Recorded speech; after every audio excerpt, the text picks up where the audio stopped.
Hello everyone, welcome back to Rolling Solo. My name is Adam Smith, and today we're going to be kind of unboxing, but not really unboxing, Hoplomachus Origins. Now this is a game from Chip Theory Games, and I've done a couple of these guys' games in the past. Well, actually that's not true. I've only done Too Many Bones.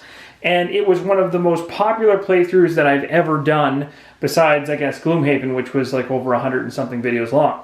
But regardless, Hoplomachus has like critical acclaim in the solo gamers realm. So this game pulled me in the second I heard about it because it was just all gladiators in pits and arenas battling it out on a mat. So it has the same kind of neoprene mats as in Too Many Bones, has the same chips, that kind of thing. I mean, the gameplay mechanics are much different, but it uses the same components because Hoplomachus was created prior to Too Many Bones as really Chip Theory Games' first serious entry into board gaming. So this one's really exciting because I've heard a lot of people say this is a great game. I've also heard a lot of people and had a lot of requests to have this game played on the channel, and I'm going to do just that. So for a showcase for Rolling Solo, you can count on this one being one, and we're going to start it off right now with an unboxing. Now the reason I said it's not really an unboxing is because I actually ripped off the plastic and unboxed this already and did a video,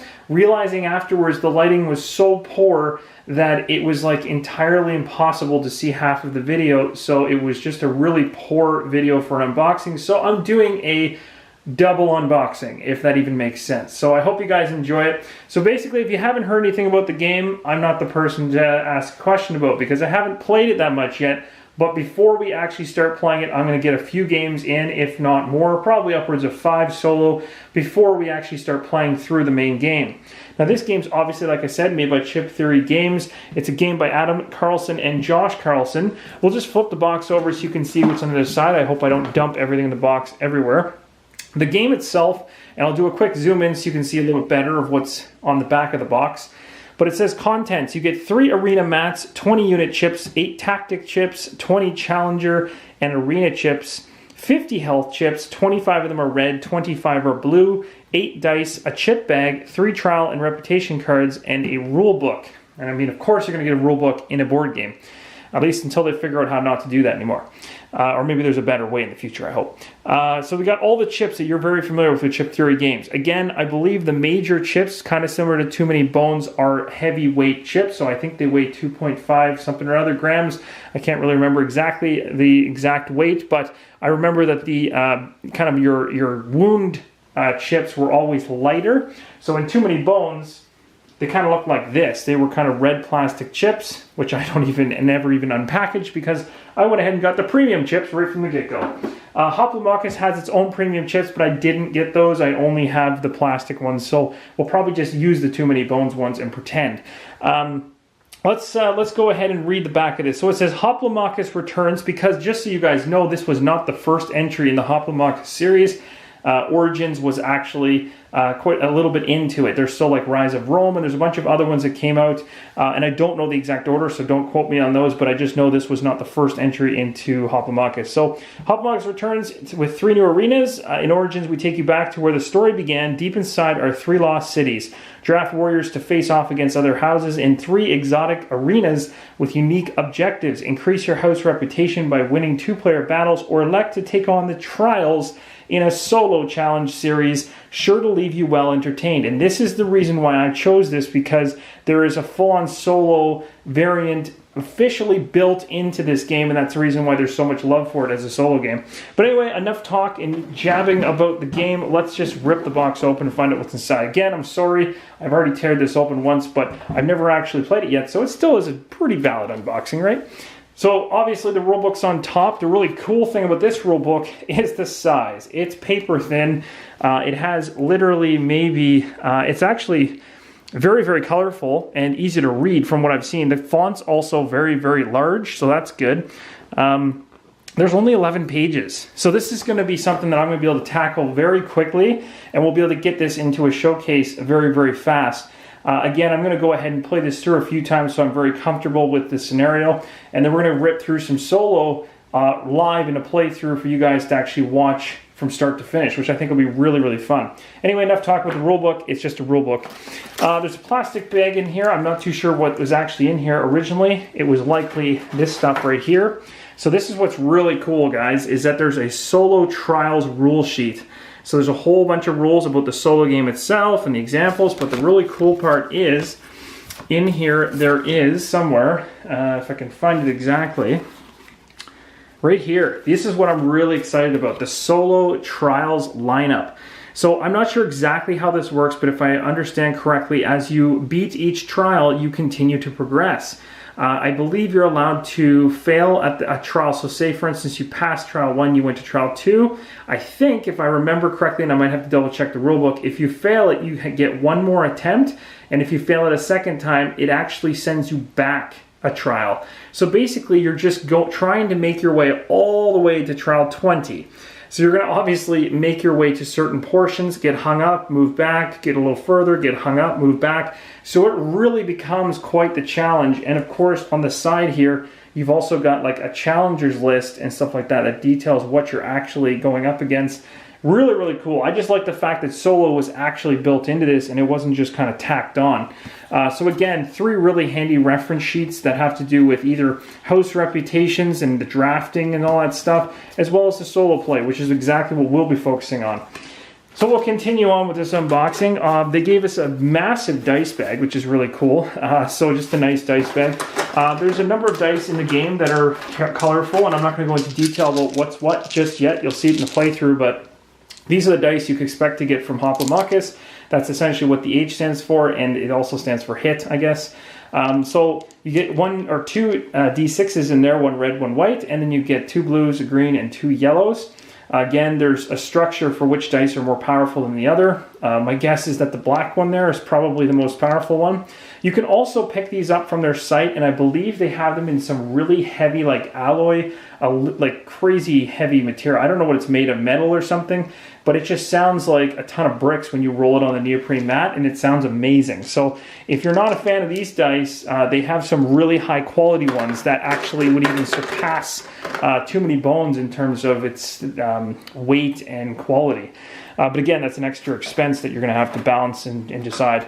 Again, you've got yourself your plastic chips. This is nothing different than Too Many Bones. Again, they're just Too Many Bones chips. They're going to be used for health. So plastic chips, they don't have too much weight for them, but they do the job just fine.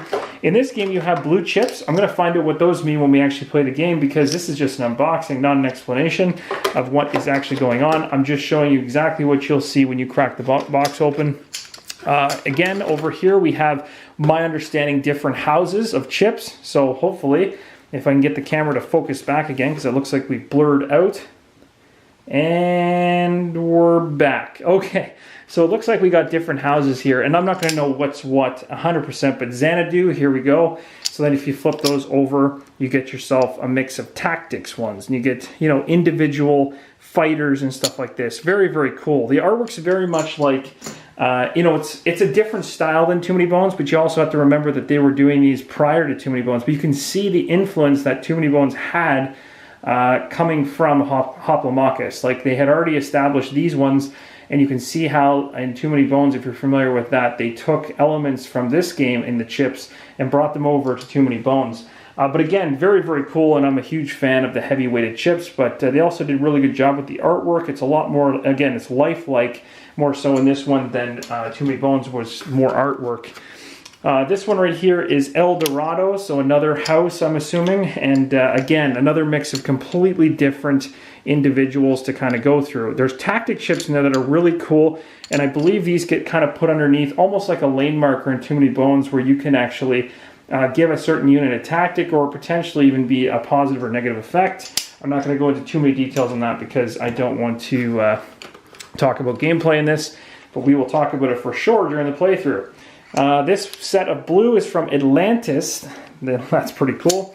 So again, just another whole set of chips. Very, very cool artwork. I'll pop a couple up on the screen so you guys can see it. The Spearman. And even you can see actually on the chip underneath the actual artwork, there's the pictures of the dice that are to be rolled. So very similar to some other games that are out there in terms of making it really easy to differentiate what exactly you're supposed to roll per chip and stuff like that. So I really appreciate that. And I really do think you guys are going to enjoy this one. I think this was one that was actually very much requested, because this was requested in tandem with Sword and Sorcery, but Sword and Sorcery just edged it out, and this is now next on my list. So this house is considered Rome. So these ones are all Rome. And again, you get 5. Now, the crazy thing about Hoplomachus, if you're not familiar, and I'm not going to show you every single chip in the entire game, but they're all very, very cool. The really cool thing about a Hoplomachus is there's so many other sets in this particular game. And so you can actually purchase the other sets. And when you go ahead and purchase those other sets, you can actually start to merge those sets together. It becomes really, really cool because you can make your sets kind of... you can merge them together and just mix and match and stuff like that. Again, you're always, I think, restricted by your houses and stuff like that, but you can, I think they add and take away from them, so that's really cool. And of course, it obviously adds more player mats and neoprene mats to play on. So here's another house, another bunch of really cool tokens. I'll take a few, spread them out for you guys to see. So again, I really like the artwork. Like, the more I looked at the actual artwork on each of the different cards, I'm really, really a big fan of them. Can't speak to too many of the abilities just yet. Now let's take a look at what these black ones are. I think these guys...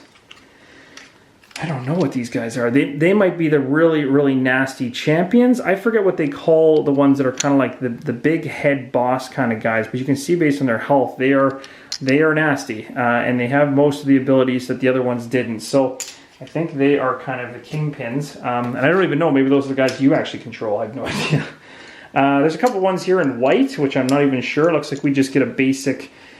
Oh, this is the other thing that's really cool, too. So you get a couple tribute type tokens, which are used for objectives, I believe, within the game. You get a Hoplomachus token, which I'm not even sure what you'd use it for, but I'm sure there'll be a use. One of these is a sea monster. That sounds pretty cool. I'm not sure when exactly we'd be using a sea monster. And the other one that's really cool about this game is you get these little items, and these items can actually be in play during a battle. And this one, for instance, is if I can get it to focus there, is a Trident Spear. And it doesn't want to focus for me. Trying really hard, but let's see. There we go, the Trident Spear. So you can see right there, and it's actually a spear that literally can be put underneath of a chip and thrown. You can actually throw it at range 3 as an ability. It's pretty cool. So again, that's pretty much all the chips in the game. So we're going to go ahead really quick. I'm just going to lay them all back down into the tray. Again, really nice insert. Big fan of that. I love when a game actually, or a designer actually thinks about how to put the game back in the box. It's a huge plus. So taking out the insert and moving underneath, we get to the juicy playmats. Now these are really cool. This is again going to give you vibes of Too Many Bones all over again, because these are made of neoprene as well. So we're going to go ahead and take these out one by one and talk about them. So I'm going to move them off to the side so you don't get spoiled too much on what's coming up if you've never seen it before. So this one right here is the Anvil of the Sun El Dorado. And this is one of the playmats here. So very, very cool. There's lots of detail on the playmats. They look really, really nice. So I'm just going to zoom in so you can actually see that even better. But you can see there's like a fountain there. There's blood stains all over the place and stuff like this. You got some pillars. I believe your tributes sit in certain areas depending on the map you're playing. Stuff like that. But they're really well done. Really nice neoprene mats. Very happy with the quality. Very thick and durable. And the color is really good too. That's another thing. A lot of neoprene mats I've seen, they lose their color sometimes, and some of them aren't as vibrant, but Chip Theory Games does an incredible job of keeping the color within the neoprene mats they're printing, which is something that I've seen other companies struggle to do. Not even really in the board gaming industry, but just in general with neoprene mats. This one's really got some nice color to it and looks really cool. It's got a real nice 3D look to it. You got this giant statue over here holding 3 chains linked to 3 different sides of Xanadu, the summit of glory. So you're basically up on top of this tower, it looks like, or potentially a mountain. I don't know. But there's even this mechanic of 4 different rocks. So I imagine when the gameplay actually begins that there'll be a mechanism that has to do with being on the rocks, potentially controlling the battlefield, that kind of thing. So that's a really cool map. Looking forward to playing on that one. And then finally, the third map that's in the box, in this Origins box, is, of course, Poseidon's Folly Atlantis. So again, really cool. Got some sea monsters there and stuff like that. Really nice artwork. Again, very vibrant and colorful. You can see the color on this thing is just like popping off the table. It looks really, really nice. Again, I don't know the rules 100%, but again, just looking at this major, spot in the center here, we've got ourselves likely either an objective or a very important spot. And remember when we were looking at that trident that we were talking about earlier, I wouldn't be surprised if it sits here and maybe it's a mad dash to the center to get it in order to start the fight. Who knows? But it's, probably somewhere in that realm. But again, I hope you guys think this looks cool. I think it looks cool. I can't wait to dive in and see what it's all about. I'll let you guys make your decision once we actually get to the playthrough. But for now, hopefully this gives you an idea of if you pick this game up from Chip Theory Games, what are you going to get inside of it? At least you know now. So the next step with this one will be to go ahead and do a solo setup. So what we'll do in the next video is we're going to talk about how to actually get this game to the table in solo mode. And then once we do that, we'll do a quick video for solo overview, or what I'm starting to call now a rules overview, which is basically just going to allow us to talk about the general rules that everyone should understand before we move into the playthrough, so that there's no confusion about some of the very simple and kind of generic rules of the game, the base mechanics, that type of thing. There's obviously going to be situational rules we can't always show in that rules video, but I'll try my best to cover all the stuff that you should know going in. Again, thank you guys for your support. It's been incredible. Really hope you enjoyed this unboxing. I do apologize for the 3 to 4 minute rant there at the beginning about the game, but I will put a timestamp in for those of you that want to jump past that to get right to the unboxing. Thank you again for all your support on the channel. It's been incredible. So go ahead, if you want to see more of this game and you're excited as I am about it, give me a thumbs up, share it with your friends, let them know that it is coming down the pipes, and I will see you guys in the next video for the solo setup. So until next time, guys, keep on rolling solo.